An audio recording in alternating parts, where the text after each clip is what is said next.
선교와 전도는요, 하나님의 마음에 가장 적극적으로 반응하는 것이에요. 저는 오늘 여러분들이 말씀을 통해 우리 모두가 하나님의 마음을 알아서 하나님을 기쁘시게 하는 선교적 삶이 되기를 주님의 이름으로 축원합니다. 살다 보면 어떤 사람이 너무 힘들고 보기도 싫은데 그 사람과 함께 뭔가를 해야 하는 상황에 놓일 때가 있어요. 사회에서뿐만 아니라 교회 안에서도 마찬가지입니다. 오늘 우리가 두 가지 본문을 읽었죠.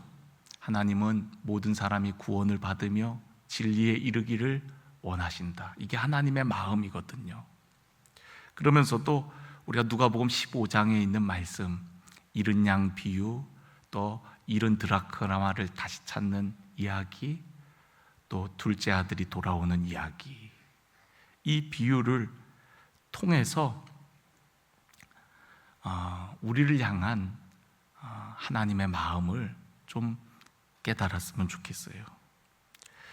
예수님께서 누가복음 15장의 이 비유의 말씀을 하신 이유는 돌아올 양, 돌아올 아들, 되찾을 드라크마에 초점이 있는 것은 아니에요. 그 이야기를 듣는 대상은 다름 아니라 기존의 신자들이라고 할 수 있는 바리새인과 서기관들이었습니다. 예수님께서 동일한 교훈의 비유를 내용을 달리해서 3번이나 말씀하신 이유는 무엇일까요? 예수님의 말씀을 듣는 사람들이 듣고 깨닫기를 바라는 간절한 마음이겠죠. 또한 하나님의 마음이 어떠함을 분명히 가르치기 위함이기도 합니다. 세리와 죄인들이 말씀을 들으러 가까이 나아오니 그곳에 있던 바리새인과 서기관들은 마음이 불편하여 서로 수군거렸다라고 성경은 기록하고 있어요. 우리가 잘 알다시피 유대인들은 아무와 음식을 함께 먹지 않았습니다. 예수님 곁에 있던 바리새인과 서기관들은 세리와 죄인들과 함께 어울려 음식을 잡수시는 예수님이 불편하기만 했어요. 예수님께서 그러한 자들에게 잘해 주시는 것까지는 참을 수 있지만 자신들이 있는 자리에 그들을 영접해서 함께 음식을 먹는 것은 도저히 견딜 수가 없었기 때문입니다. 그들의 마음이 불편했던 이유는 틀린 것 때문이 아니라 우리와 다르다는 것 때문이었어요. 바리새인과 서기관들은, 세리와 죄인들은 자신들과 다르다고 생각했거든요. 그 한 예가 누가복음 18장 9절부터 14절까지의 말씀을 보면 예수님께서 비유로 또 얘기하시는 장면이 나오거든요. 제가 한번 읽어드릴게요. 누가복음 18장 9절을 보면 또 자기를 의롭다고 믿고 다른 사람을 멸시하는 자들에게 이 비유로 말씀하시되 두 사람이 기도하러 성전에 올라가니 하나는 바리새인이요 하나는 세리라.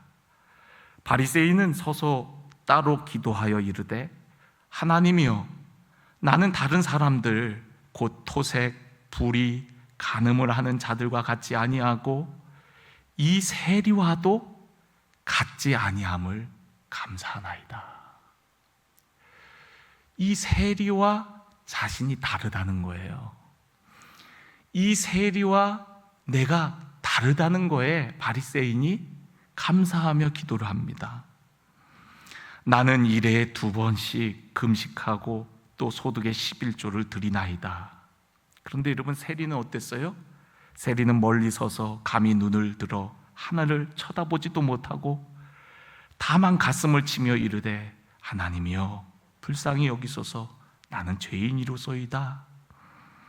예수님이 설명을 하십니다. 14절 내가 너희에게 이르노니 이에 저 바리새인이 아니고 이 사람 세리가 의롭다 하심을 받고 그의 집으로 내려갔느니라 라고 말씀하셨어요.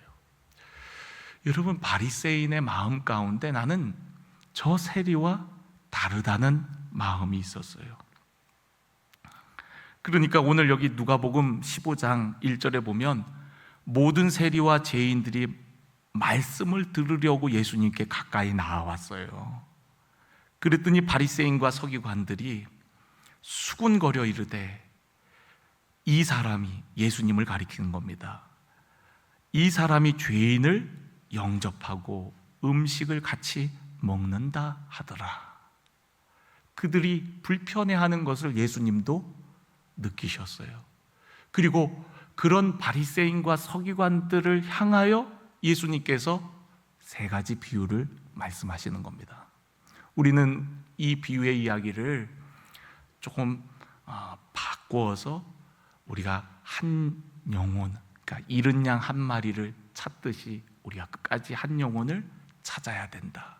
한 드라브크를 찾듯이 우리 잃어버린 영혼을 찾아야 된다. 둘째 아들이 마침내 돌아오듯이 우리는 그 나간 영혼이 돌아오기까지 우리는 기다려야 된다. 그렇게 우리는 설명을 하잖아요. 그런데 사실은 바리새인과 서기관들을 향하여서 하시는 비유가 이 세 가지 비유였어요.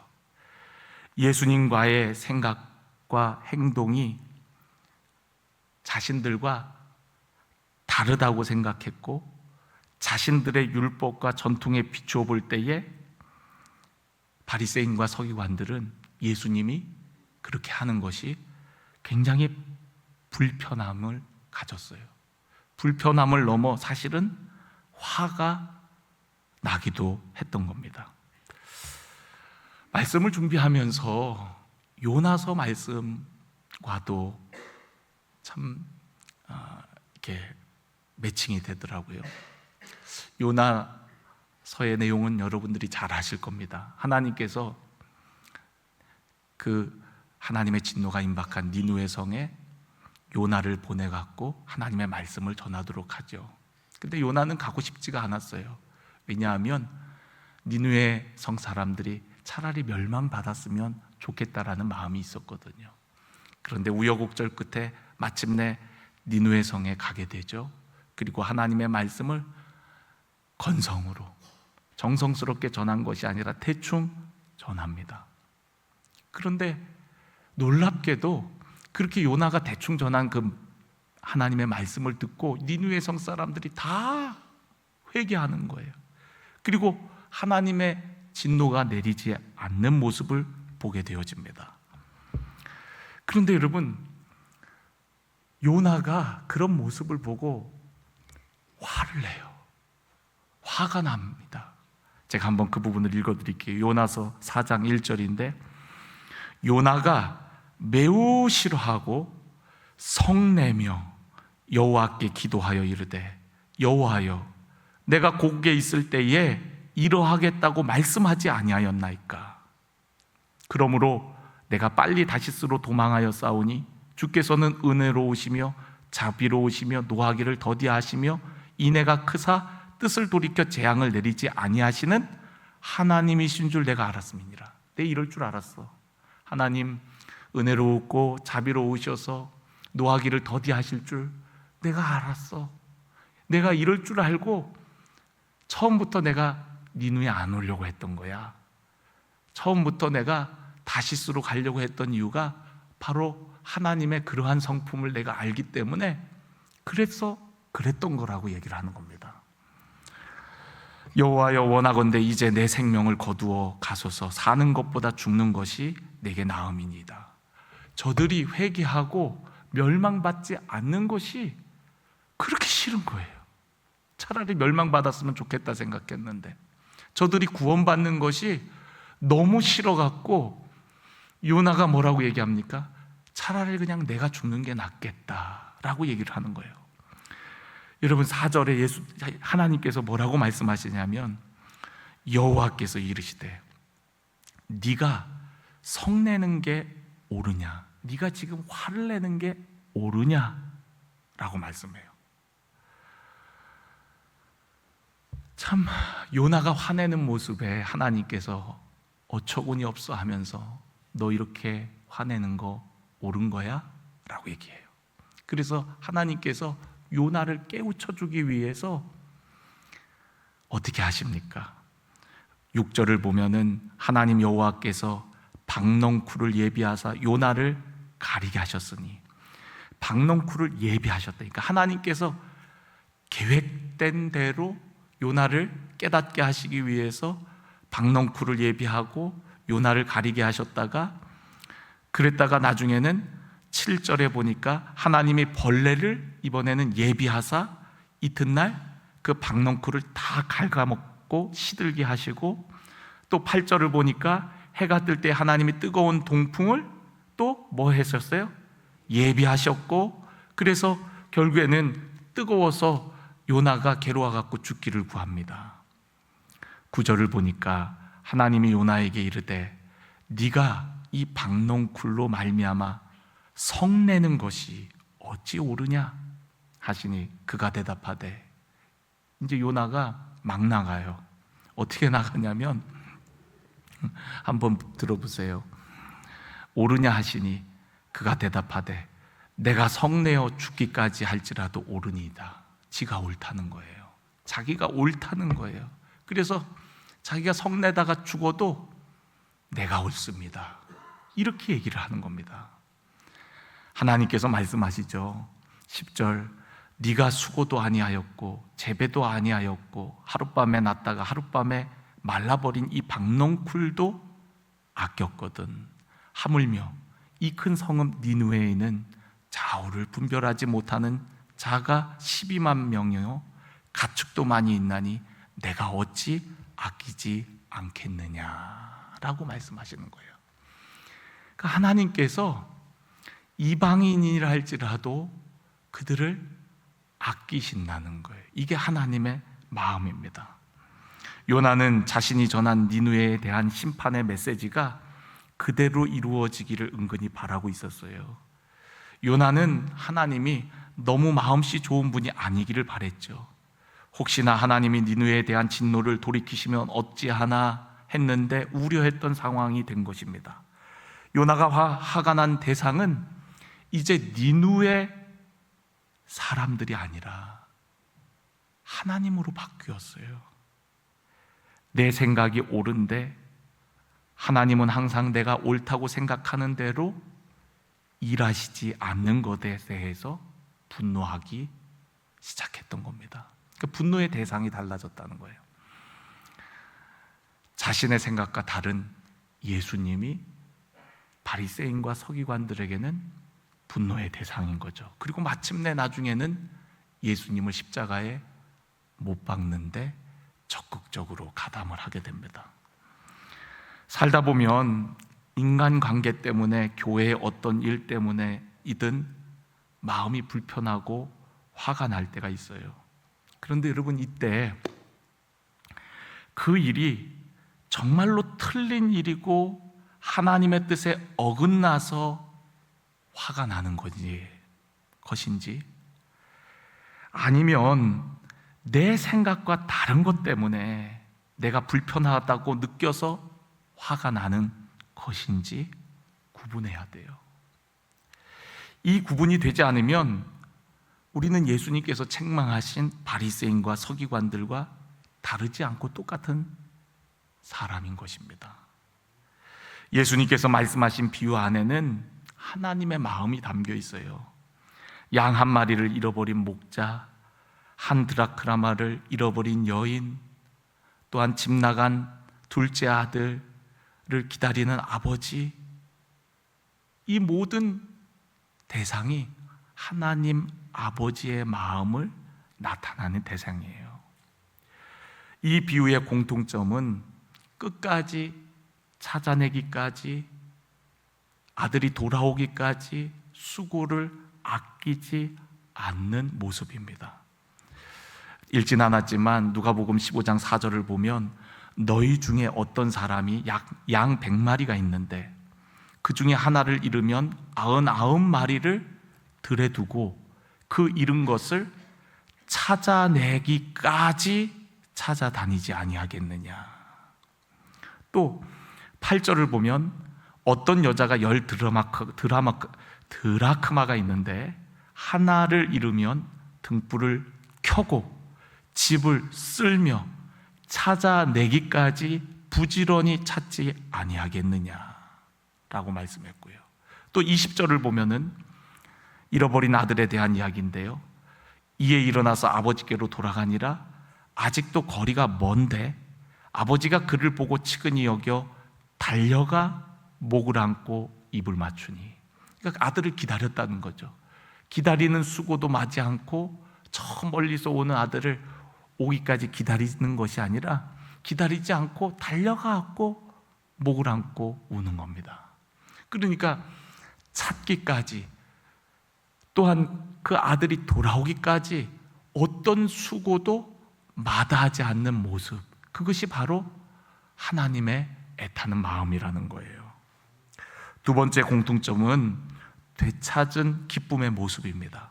6절을 보면 집에 와서 그 벗과 이웃을 불러 모으고 말하되 나와 함께 즐기자, 나의 잃은 양을 찾아내었노라 라고 얘기를 해요. 9절에도 보면 드라크마를 찾았어요.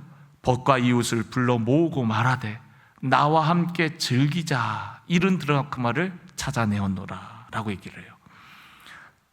세 번째 비유, 잃은 아들 비유에서도 마찬가지입니다. 23절을 보면 그리고 살찐 송아지를 끌어다가 잡으라, 우리가 먹고 즐기자. 32절을 보면 내 동생은 죽었다가 살았으며 내가 잃었다가 얻었기로 우리가 즐거워하고 기뻐하는 것이 마땅하다. 그러니까 다 공통점이 뭐냐면 자신만 기뻐하는 것이 아니라 주변에 있는 사람들과 함께 기뻐하고 함께 즐거워하는 모습을 보게 되어집니다. 이것이 하나님이 원하시는 마음이라는 거예요. 세리와 죄인들이 돌아오는 모습을 바리새인과 서기관들은 불편해했거든요. 그런데 예수님이 원하시는 것은 저들이 돌아오는 것을 함께 즐거워하자. 너희들도 즐거워해.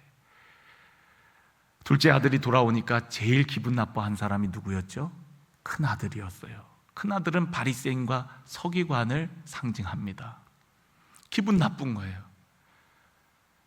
저 허랑방탕하게 살다가 온 저 사람하고 같이 밥 먹을 수 없어, 이렇게 기분 나빠하는 거죠. 여러분, 예수님께서 이 땅에 오신 목적은요, 자신과 어울릴 수 있는 사람이 아니라 어울릴 수 없는 사람을 찾기 위해서입니다. 함께 할 수 없는 사람들을 찾아 함께 하기 위해서 예수님이 오신 거예요. 의인을 부르러 온 것이 아니라 죄인을 부르러 오셨다 그랬어요. 죄인들은 하나님과 함께 할 수 없거든요. 하나님의 아들 예수님과 함께 할 수 없는 자들이지만 예수님은 그런 자들을 찾아서 함께 하기를 원하셨어요. 누가복음 5장 29절에도 보면 같은 내용입니다. 레위가 예수를 위하여 자기 집에 큰 잔치를 하니 세리와 다른 사람들이 많이 함께 앉아 있었어요. 바리새인과 그들의 서기관들이 그 제자들을 비방하여 이르되 너희가 어찌하여 세리와 죄인과 함께 먹고 마시느냐? 예수께서 대답하여 이르시되 건강한 자에게는 의사가 쓸데없고 병든 자에게야 쓸데있나니 내가 의인을 부르러 온 것이 아니라 죄인을 불러 회개시키러 왔다라고 말씀했거든요. 그러니까 자격 없는 자를 자격 있는 자로 만드는 것, 그들과 함께 하기를 기뻐하는 것, 이것이 바로 주님이 원하시는 거거든요. 되찾은 기쁨을 함께 누리고자 그들을 초청하였지만 그들은 조금도 그럴 마음이 없었던 거예요. 자신들과 격이 맞지 않고 그래서 불편하고 그런 그들과 함께 예수님 역시도 못마땅하고 화가 났던 것입니다. 제가 오늘 이 말씀을 왜 이렇게 장황하게 하냐? 여러분, 우리가 세상을 향해 선교를 하기 이전에 우리들이 하나 되지 못하면 그 선교가 선교로서의 빛을 발하지 못해요. 여러분, 타문화권에 있는 사람들, 우리와 다른 언어를 쓰는 사람들, 여러분, 그런 사람들에게 얼마나 복음 전하기가 어렵습니까? 그런데 우리 교회 안에서도 하나가 안 되고, 또한 우리나라 사람끼리도 하나가 안 되는데 어떻게 문화가 다르고 언어가 다르고 더군다나 멀리 사는 그런 사람들에게 우리가 복음의 빛을 온전히 비출 수 있겠습니까? 예수님께서 요한복음 13장에 말씀하셨죠. 너희가 서로 사랑할 때 이로써 너희가 내 제자인 줄 알리라. 그러니까 우리들이 하나 되고 하나님의 마음으로 정말 서로 사랑할 때 이로써 너희가 내 제자인 줄 알리라. 예수님께서 요한복음 17장에 제자들의 하나됨을 위해서 기도하죠. 그들이 하나 될 때 아버지의 사랑이 그 하나된 그들을 통해서 세상 가운데 나타나게 되어진다라고 예수님 말씀하셨거든요. 그러니까 우리가 하나님의 사랑을 전하고 선포하는 것도 중요하지만 우리가 하나 되지 못하는데 아무리 이방 나라에 아무리 다른 나라, 다른 민족에 멋지게 복음을 전한다 한들 그것이 온전히 증거가 되겠냐는 거죠. 교회가 담임 목사가 바뀌면 새로운 변화들이 생겨나게 됩니다. 그런데 간혹 어떤 분들은 이전에는 열심히 하지 못했었는데 변화된 상황 속에 다시금 신앙이 회복돼서 봉사와 사역을 하는 분들에 대해서 불편해하는 경우들이 있어요. 마치 세리와 죄인들이 돌아오는 것을 바리새인과 서기관들이 불편해했던 것처럼 이전에는 열심히 하지도 않았던 사람들이 지금 와서 열심히 하는 모습들이 불편하게 여겨지는 거죠. 심지어는 그런 변화의 모습들을 보는 것을 힘겨워하기까지 합니다. 여러분, 그런 것을 나쁘게 생각하지 않았으면 좋겠어요. 왜냐하면 시대가 달라졌기 때문에 그렇습니다. 시대가 달라지면 쓰임받는 사람들도 달라지는 거예요. 세월이 가면 담임 목사도 달라지고 교회에 세워진 장로도 달라지고 권사도 달라지고 우리 속장님도 달라지고 다 달라지는 거예요. 여러분, 이 달라지는 거를 이상인 일로 여겨서는 안 되는 거예요. 시대가 바뀌면 달라지는 거예요. 아브라함의 시대가 있고 이삭의 시대가 있고 야곱의 시대가 있는 거지요. 그런데 이전에는 열심히 안 하던 사람이 이제 와서 열심히 하네 하면서 그것을 불편해하고 그걸 보는 것을 힘겨워하기까지 합니다. 그리고 공동체 안에 편을 가르는 거죠. 이전 목사님 편, 새로 오신 목사님 편, 내 편, 네 편, 누구 편. 제가 누누이 말씀드리지만 교회 공동체 안에 편이 어디 있습니까? 우리는 한 몸으로 부르심을 받았다 그랬는데 누구 편이 어디 있습니까? 여러분, 그런 말을 하는 분들이 있으면 단호하게 얘기해 주세요. 편이 어디 있냐? 이렇게. 여러분, 우리는요 주님의 몸으로 한 몸으로 부름받은 하나의 몸이에요. 하나란 말이죠. 그런데 여러분, 어떻게 하나됨을 이룰 수 있냐면 머리 대신 그리스도를 통해서 우리는 하나를 이룰 수 있는 거예요. 머리 대신 그리스도. 그러니까 여러분, 우리 모두가 다 예수 그리스도를 바라보고 예수님의 말씀과 예수님의 뜻과 예수님의 지시를 따라서 움직일 때 우리는 하나가 될 수 있지, 머리의 지시를 받지 않고 손은 손대로 제각기 놀고 발은 발대로 제각기 놀고 머리의 지시를 따르지 않으면 결국 한 몸이어도 온전한 형태가 될 수가 없는 거죠. 그러니까 여러분, 우리가 다 달라요. 다 다르지만 저 역시도 예수 그리스도를 바라보고 여러분들도 예수 그리스도를 바라보고 주님이 내 안에 내가 주님 안에 계셔서 주님의 인도하심을 받을 때 한 분이신 성령님이 우리 안에 역사하고 우리를 연결할 때 우리는 하나가 될 수 있는 거예요. 우리의 힘으로 그냥 서로 위하고 조금 이렇게 인간적으로 맞춰주고 그래서 하나 될 수 있는 게 아니에요. 오직 한 분이신 예수 그리스도, 그분을 우리가 같이 바라볼 때 그분으로 인해서 한 분 성령으로 우리는 연결되어지고 한 몸을 이루게 되어지는 거죠. 사도 바울이 고린도 교회를 향하여 불같이 책망한 이유가 무엇이었죠? 주님의 이름으로 모인 교회 안에 파벌을 만들어 갈등하고 분쟁하였기 때문입니다. 고린도전서 1장 10절부터의 말씀을 보면, 형제들아, 내가 우리 주 예수 그리스도의 이름으로 너희를 권하노니 모두가 같은 말을 하고 너희 가운데 분쟁이 없이 같은 마음과 같은 뜻으로 온전히 합하라. 내 형제들아, 글로에의 집 편으로 너희에 대한 말이 내게 들리니 곧 너희 가운데 분쟁이 있다는 것이라. 내가 이것을 말하거니와 너희가 각각 이르되 나는 바울에게, 나는 아볼로에게, 나는 게바에게, 나는 그리스도에게 속한 자라 한다는 것이니, 그리스도께서 어찌 나뉘었느냐? 바울이 너희를 위하여 십자가에 못 박혔으며 바울의 이름으로 너희가 세례를 받았느냐? 라고 반문하고 있어요. 여러분, 하나님의 사역자는 그때그때마다 주어진 역할과 사명을 감당하는 겁니다. 어느 이는 심었고 어느 이는 물을 주었고 어떤 이는 돌보는 일을 하는 거예요.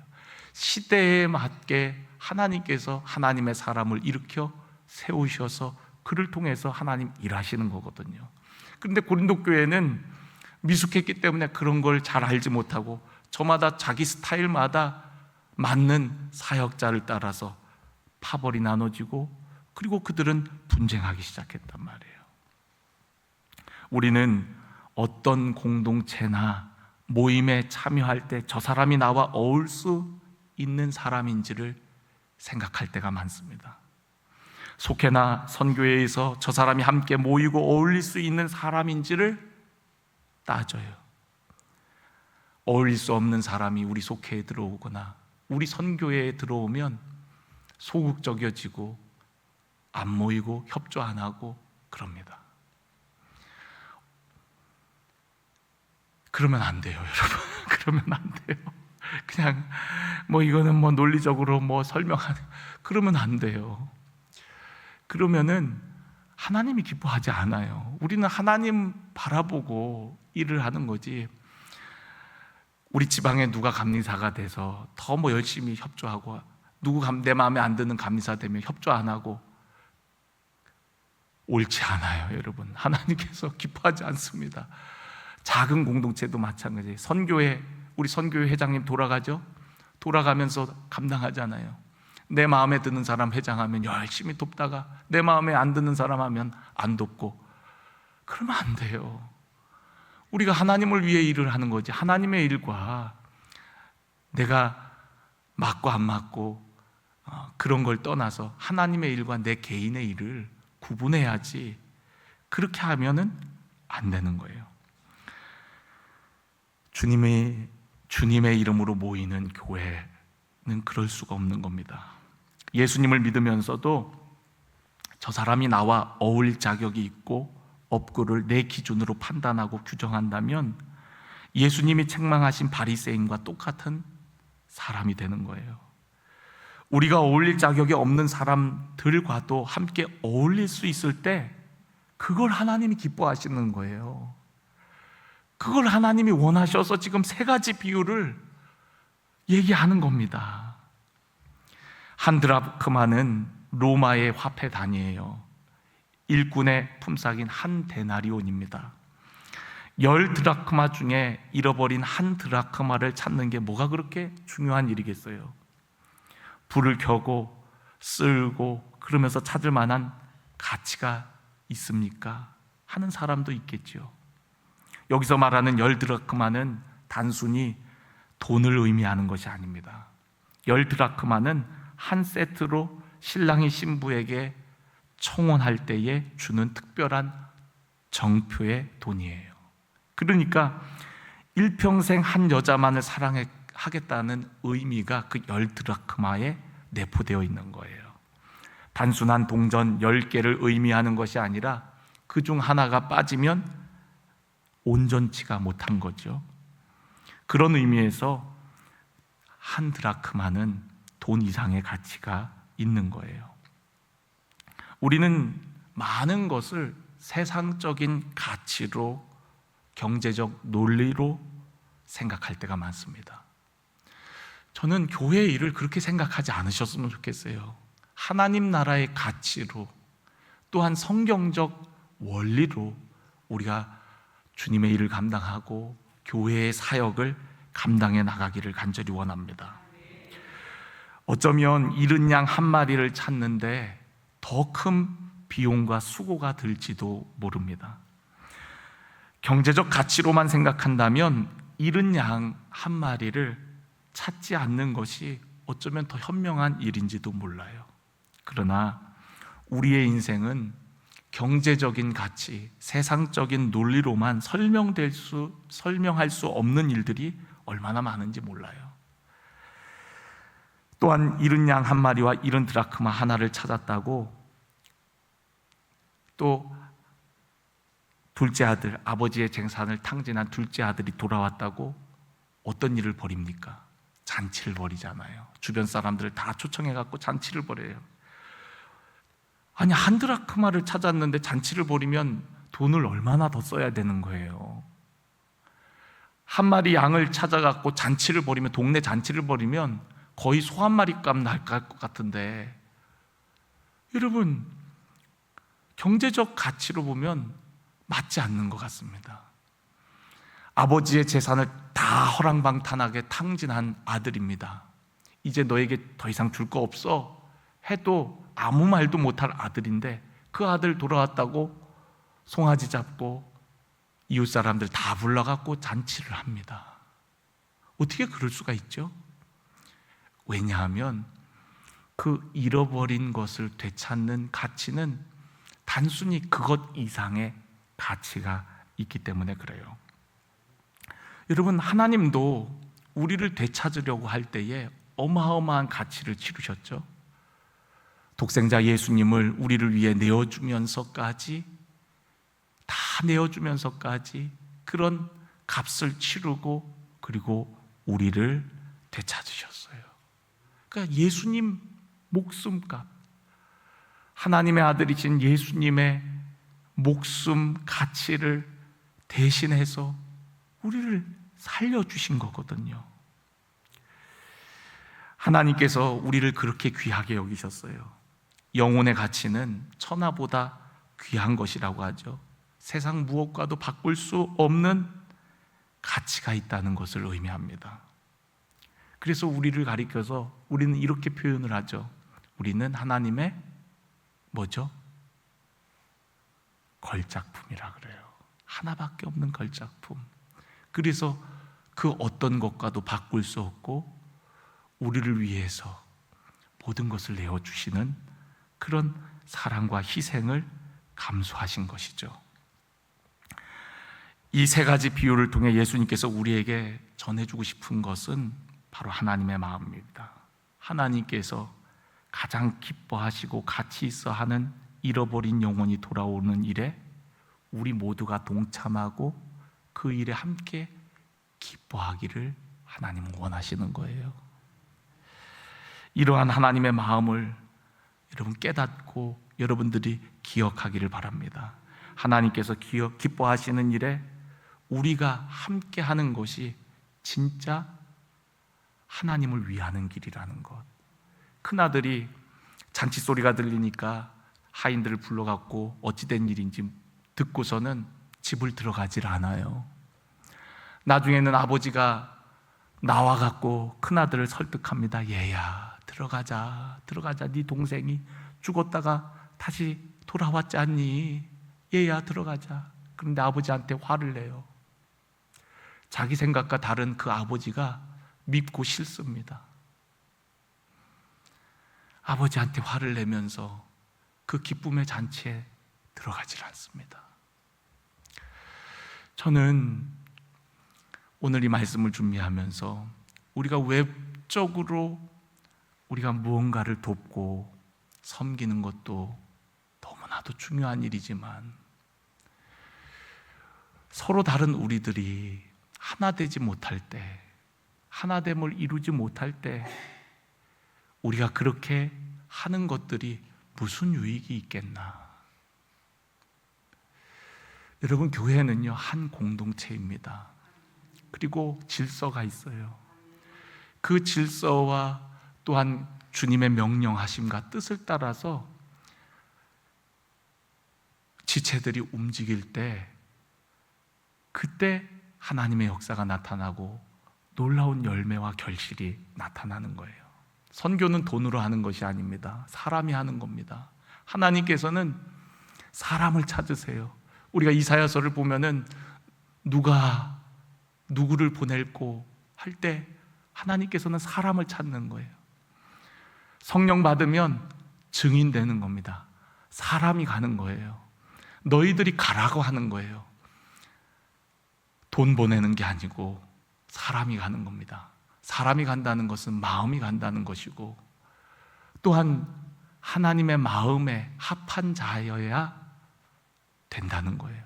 하나님의 마음, 하나님의 기뻐하시는 것에 우리가 적극적으로 동참하고 하나 되어질 때 그 선교가 진정한 하나님의 기쁨이 되는 선교가 되어지는 것이죠. 우리 이번 추수감사절 새생명축제, 우리 그 카드 여러분 써내라고 하실 때 여러분 다 동참하세요. 정말 열매가 될지 안 될지는 여러분이 걱정할 문제가 아니에요. 믿음으로 다 써내세요. 항상 이런 카드를 받아보면 매년마다 한 120개 정도밖에 안 들어옵니다. 우리 교회 성도들이 500명 정도가 출석을 하고 있는데 120명밖에 동참하지 않아요. 너무 안타깝습니다.